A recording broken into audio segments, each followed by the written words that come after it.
Um, describe describe WCAU for us a bit. What was it like? What kind of environment? How big was it? What was the studio like? That kind of thing. All right, I'm talking about WCAU. WCAU, when I was working in the early days, was really a radio station that had been converted into television so that the former conference room became a studio. Um, the dining hall became a studio. They used the building that was a radio studio and became television. Just before I was called back for the Korean War in 1952. Just before I left, they moved into a brand new facility on the outskirts of Philadelphia on City Line Avenue. Top of the line, modern, big studios, the finest in the country. I unfortunately didn't get to work there because I was gone for the Korean War for a year and a half, but I was under contract at WCAU when I left.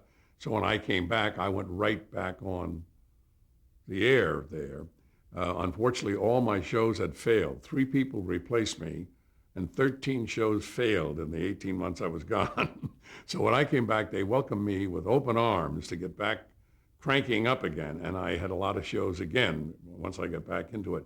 But we built, when I say we, I mean the station built the finest facility that existed at that time that was there when I got back in 1953.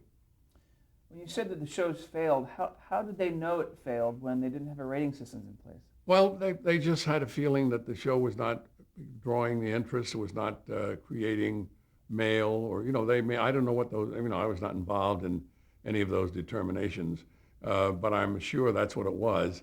I had a morning show where kids and their mothers came down, and it was a breakfast show called Strictly for the Girls.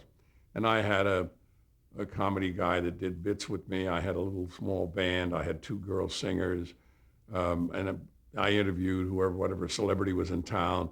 Philadelphia is a training ground for a lot of Broadway plays. They go to New Haven, then they go to Philadelphia before they go to New York and get all the kinks worked out. It's a fixing place. So consequently, I could get Helen Hayes on my show because she's in a play on her way to Broadway. They want the play to do business while they're going to Broadway, so she'd come on my show in Philadelphia to plug, you can get tickets to this show tonight. So I had all the heavyweights of the drama world that were going through Philadelphia on their way to New York as my guests. So I had quite a show there, and people would come down in the morning. Mothers would come down with their preschoolers, and I would entertain for a 45-minute show. It was like Don McNeil's Breakfast Club, which was a very successful radio concept of having breakfast with Don McNeil. Well, they'd come in and have breakfast with Ed McMahon. And when I left, that show was on the air, functioning, but in a year and a half, people stopped coming down. It just didn't work. In fact, I had one of the most disappointing things in my life about being called back into the Marine Corps for the Korean War. All the executives had secretly been coming down from CBS in New York and sitting in my audience on that show in the morning, my breakfast show, watching me. So about 5 or 6 of them had come down individually, and then one day they all came down from New York, and they had to get on an early train because I was on the air at 9:15 in the morning. They invited me to have breakfast with them afterwards. At breakfast, they offered me that I could take my show to New York and go on the network, CBS. Well, what a role that was for me to go, from a local guy to be on the network. And I said, gentlemen, this is a great offer. However, and I reached in my pocket and took out my orders back into the Marine Corps. You will report for duty involving flying at the Willow Grove Naval Air Station outside of Philadelphia on July the 16th, 1952. So I didn't go to New York with that show, my hit show.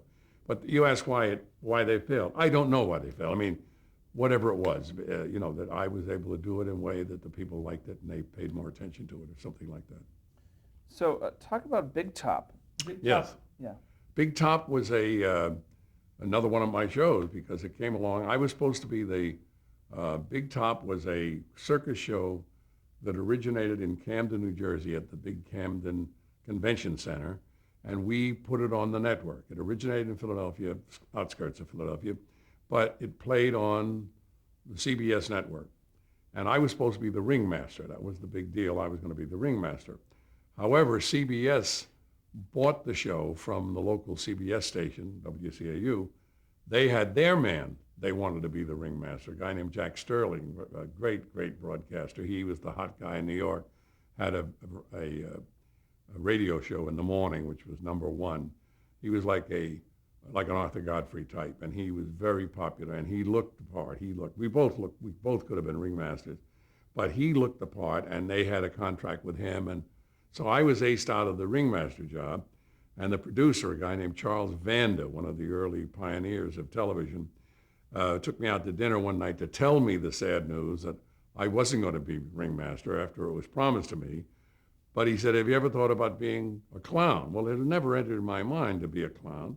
But he made this offer. He said, well, why don't you be the clown? Be the head clown and, do the clown things. You love to do those bits on the show anyway. Do them in a clown format.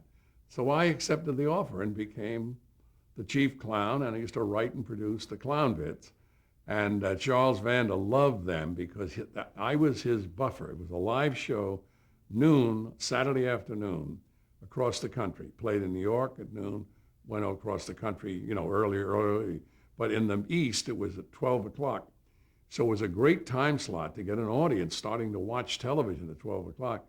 So they did it live, and it was always that element that somebody could fall off the wire. When you go to the circus, there's always there's an added element there that, something could happen. And what he did with the clown routine, we did it in pantomime. There was no dialogue, so everything was in pantomime. But he could signal me how many minutes I had left. He'd hold up a card, I had 1 minute, and I could, with very sotto voce, I could say to my clown partners, jump right to the water bucket, whatever it was. I could edit as I went along, and that's how he knew he got the exact time so he could end the show on time. So but there was a lot of parts of that I liked, having that responsibility with him. But I loved being the clown. I did it for 8 years, and I really went into it. I could do things in clown makeup that I couldn't do ordinarily. Like right now, I could not take a pie in the face. That would just, I'd have to think about that. But as a clown, hit me with the pie, hit me with the salsa. Once you get in that costume and you become that character, it's the most wonderful thing in the world. And to see the light in kids' eyes, when you do a trick in front of them, or you do something appears magically, and that joy that comes in their face. It was I get a thrill right now thinking about it. But I did that for 8 years. I loved it. First of all, talk about Charles Vanda. What kind of producer was he? Well, Charles Vanda had been a very successful radio producer. He was part of the early golden age of radio. All the great shows that came out of the old NBC radio station at Sunset and Vine that you heard so much about if you listened to early radio. He was a big part of that. He was in the non-comedy era. He was into Inner Sanctum. He was into The Green Hornet, The Shadow Knows, The Shadow Knows. He was into all that, producing those shows, and into the writing of it, the whole idea of creating a scene in people's mind. The writing had to create, you had to see, you had to be in this room.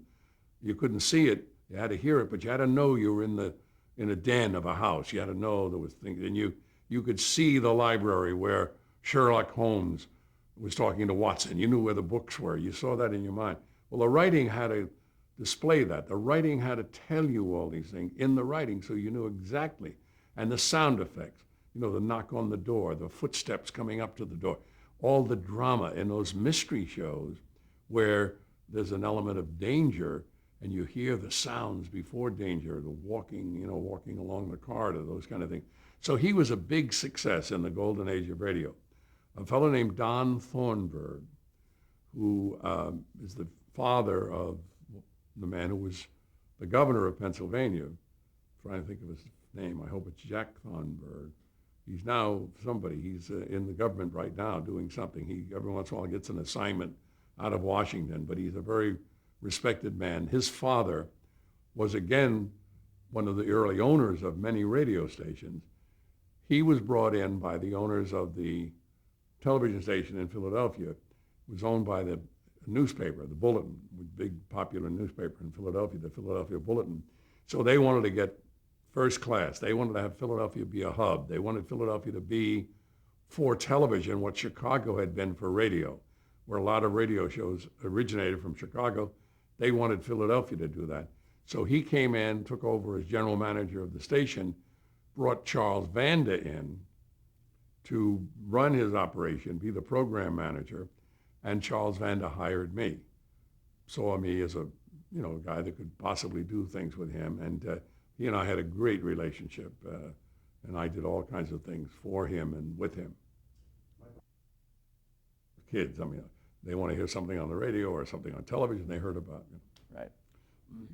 So go ahead. Okay. Well, you mentioned how long you were involved in the Big Top. Where did the Korean War fit in? How long did you go to the Korean War for? I went to the Korean War, I was called back in 1952, the summer of 52, and I stayed until the war ended in August of 53. And I was over in Korea. I flew, I hadn't flown in years, a fighter plane, so when I got to Korea, I wasn't prepared to go jump right into a jet because I hadn't been flying. So they put me in artillery spotting, light aircraft over the front line. Not my favorite activity, over the front lines, what you heard about the 38th parallel. And I was there till the conclusion of that police action. They never even called it a war. That was a police action, and we're still at war. We've got 37,000 troops over there. I just was back in New York, in Washington rather, to kick off the celebration. There's a year celebration of the conclusion of the war it really ended 1953 on August something 16th, whatever it is. But anyway, the first thing was last couple of Saturdays ago I meant July rather than August, on July 27th, that's what it was. It ended July 27th, 53. So I was there till the end of the war and stayed a couple of more months and then got back to my work in television in September of 53. Got it. So when you returned, then you continued as a clown on the Big Top. Yes. I went right back to that. That had been on all the while I was gone. My cohorts had been running everything without me. So when I came back, I went right back into that and went right back on the station, but all my shows were gone. So they gave me 5 minutes at the end of the news. So I had a thing at the end of the news, and it was like a potpourri. I could do anything I wanted. I could talk about anything. I could do little essays.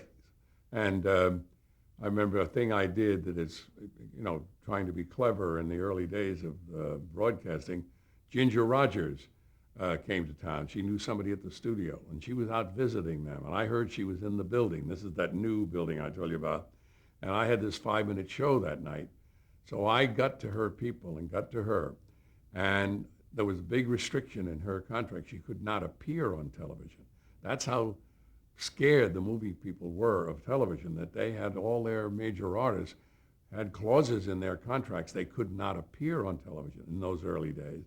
But I asked permission of the people, and I did a whole show on her hand. I just had her hand, and I did a whole thing, and that's the kind of show it was. I said, this is the hand of Ginger Rogers. You see how graceful it is? It starts here, but it goes through the whole body. And you do a whole story on Ginger Rogers. She dances with the greatest dancer in the world, but she dances backward and in heels. Maybe she's the greatest dancer in the world. That kind of stuff, but you do write a show. I wrote it and produced it, but it became so popular that the 11 o'clock news used to get higher ratings than the preceding network show. We used to get better ratings than the 10 to 11 show. Could Ginger Rogers speak? Or No. All I had was her hand. One night I had a chalk drawing of hands on a piano, black and white. It was black and white thing, and just the hands in chalk. And I opened up with saying, this is how it opened up. These are the hands of George Shearing. He has never seen them. And this is Ed McMahon with 5 minutes more. Then I did a whole treatise on the ideas when God or nature or whatever takes away something, they seem to give you extra in something else. Here's a man that can't see, but plays the piano about as good as anybody ever could, will, or has played the piano. But he had to learn that and be blind at the same time. Ray Charles, a pretty good example. So that's the kind of things I would do. I would just write these things. I'd come up with the idea, little essays, but they were very popular. People still talk about it. I still run into people who say, "Oh, I remember 5 Minutes More. That was my favorite show." That was what it was called, 5 Minutes More. It was the end of the news. You'd have the news, we'd have the weather and sports, and then me. Very certainly entertaining and also educational. Yes, yeah. That yeah. balance. Sure, we could do anything. I could talk about anything. What I'm doing on the radio now. I put this radio show, and I'm doing the same thing now on the radio. How long did 5 Minutes More run? 5 Minutes More ran about, 1953 to about 4 years. Yeah, it was a very successful. I had to give it up when I started working with Johnny Carson on a show called Who Do You Trust on ABC. That was a predecessor to our roles on The Tonight Show. We did a game show together. I was the announcer on a game show on ABC in the afternoon called Who Do You Trust? He was the host. That was my next question, actually. Talk about how that came about and the first time you met Johnny Carson. All right, it's an interesting story, and there was some name dropping. How that came about, my job with Johnny on Who Do You Trust? I had been watching in CBS while I was rehearsing my show. I had been watching the monitor out of the corner of my eye, peripherally, and I saw this skinny guy bouncing around, making a lot of animated movements, and I was rehearsing my show that was going to go on that night at 11:25. So he had a variety show, I think every Wednesday night on CBS. So every Wednesday night I saw this guy. So finally one night I said to the director, I said, "Bill," I said, "turn this guy up. Who is this guy?" So that was my first knowledge of a guy named Johnny Carson. So they turned up the volume and I watched him do a skit. And the skit was a great skit that he and I loved, but the audience didn't quite go for the skit. They didn't quite get it. But he and I loved it, and we later talked about it so much that I'll tell you a story in a minute, what I did when we concluded the Tonight Show. Anyway, I saw him doing the sketch, and then I heard him say, "My name is Johnny Carson." Now, a year later, Edward R. Murrow, one of the great names in our broadcasting business, had a show similar to what like a Barbara Walters does now, interviewing big people in the news. And what would happen was Edward R. Murrow wouldn't go to someone's home. They wouldn't go and interview them like Barbara Walters does. Edward R. Murrow would stay in the studio, and the cameras would go to someone's home. You go see Jimmy Stewart, and Edward R. Murrow say, "Is that the fireplace you mentioned earlier, the one you got in France?" And then Jimmy Stewart say, "That's it, Ed. This is it. This is the one. I found it." And then that was the end of it. That was the way they would do it. When I got back from the Korean War, I had asked the owner of the apartment complex where I lived to save an apartment for me. I would be back soon. I said, "I don't know when, but I'm going to call you, but please have an apartment." He and I were great buddies. Turns out that he did have an apartment for me. He had 1,200 apartments, and they were changing all the time. So I called him when I got back in the country from Treasure Island. He was my second call. I called my wife, told her I was in the country, I was alive, I'd see her soon. But my next call was to a guy named Dan Kelly, one of my buddies and pals. And I called Dan, I said, "Yeah," he said, "I got a great apartment for you. It's a bigger apartment, 3 bedrooms, you're going to love it." I move into my big apartment, I get my family together. I had 2 children at this time. I bring them up, 3 children as a matter of fact. No, 2 children. And I bring them up, and I've got a 3-bedroom apartment. I'm king of the hill. Who is my next door neighbor? I want to go say hello. It's like a duplex. So I walked next door, knocked on the door, Dick Clark. Now, Dick Clark had gotten Bandstand while I was gone. I knew him. He was a disc jockey. And he had gotten, and so I knew him, being in the business. He had gotten Bandstand while I was gone.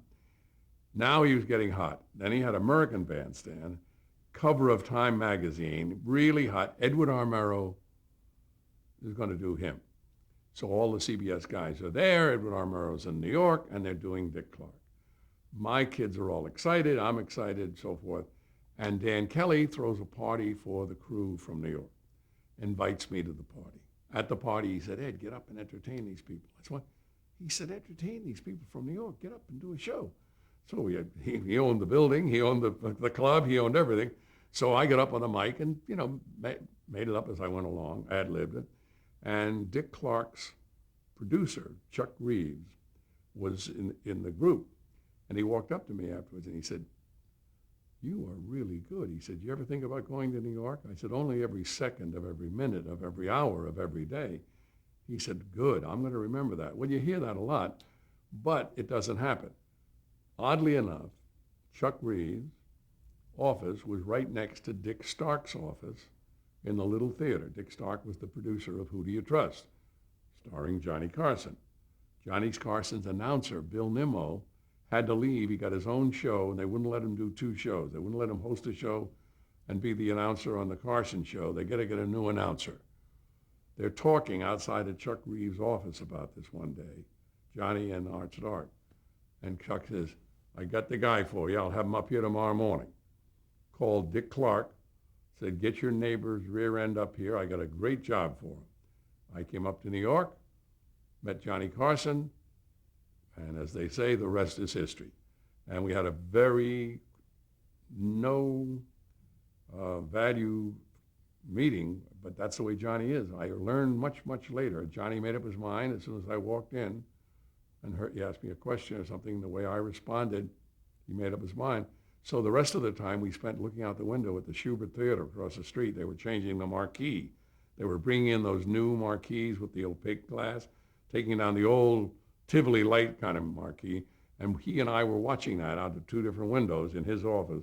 Two cranes were lifting this thing up, and it was quite a, an endeavor. And that's what the interview was. Us looking out the window. That's just about two questions. Where'd you go to school? What are you doing now? That was the interview.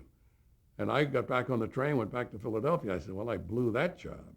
And then on a Friday, the phone rings. It's Art Stark. He said, we'd like you to wear suits. I said, what? He said, Johnny likes to wear sport coats. We want you to wear suits, so we'll emphasize your size next to John. I said, what are you talking about? He said, oh, didn't they tell you? You got the job.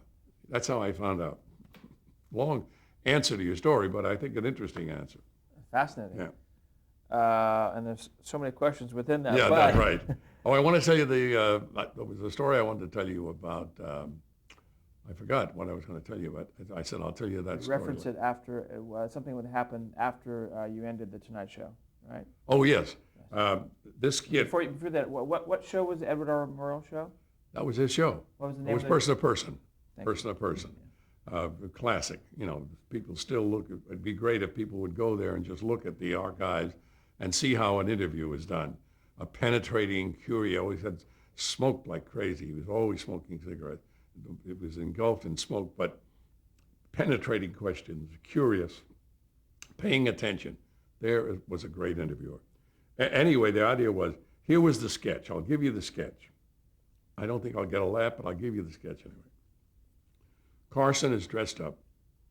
They're inside the Trojan horse, and they're all dressed up, the military with the horsehair top, the helmet with the horsehair, and they're inside the Trojan horse. So a guy comes up, a Confederate comes up to Carson. You can see he's the lieutenant, he's the chief, and he says, boss, he said, we tried a chicken didn't work. He says, we tried a pig didn't work. He says, we're trying a horse. He says, what makes you think a horse will work? Here's the funny line. A horse, they just might go for. Now that, to you, to her, everybody, nobody laughed at that. That happened the same night on the sketch. So all I had to do to break up Johnny was just say, a horse, they just might go for. So when the Tonight Show ended, I searched like crazy to find two Trojan horses. And I finally found them at one of these old antique places, about this big, wood. And on the side, I put first utterances of Johnny Carson, circa 50, whatever it was, 53, 54, 55, circa 1950, a horse they just might go for. And he has that in a special place in his house, and as I do over in my in my other house. But that it was one of those things that hooked me on him right there. If he thought that was funny, that is so fey and so ethereal, you know. And one of his favorite cartoons is also one of mine. It's a New Yorker cartoon. Two hippopotamuses, or hippopotami, however you say a plural hippopotamus, are in the water up to their nose, their snouts, and it's dirty and mucky. There's a dead bird carcass on the ear of one. Nothing is flying, nothing is moving. It's dank and it's ancient and old, and it looks like eons have gone by since anything moved in this picture. And the caption is, you know, I just can't get it through my head that today is Thursday. I got a smile. I got a little bit over there. All right. That's Carson and me. That's what breaks us up. You know, that's his favorite cartoon. His second favorite is my second favorite also. Two guys are on a wall, chain on the wrist, chains to a brick wall, not a brick, stone wall, big spike attached to the spike. Spread eagle, they're like that. The feet, grappling on the feet, chains to big spikes on the wall. They're 2/3 up the side of this wall. They're 50 feet off the ground. This big, giant stone wall, and there's a little tiny window this big that a bird could just about fly through with crossbars way, way up at the top. And the caption is, now here's my plan. All right? So you understand what I'm talking about. Those very fey, kind of ethereal, just dumb line. So when he did A Horse They Just Might Go For, I fell down, and so that became a very special thing with us. A long, long tale of woe I told you there, but it's interesting stuff. Now where do you go now? Should you explain the horse joke?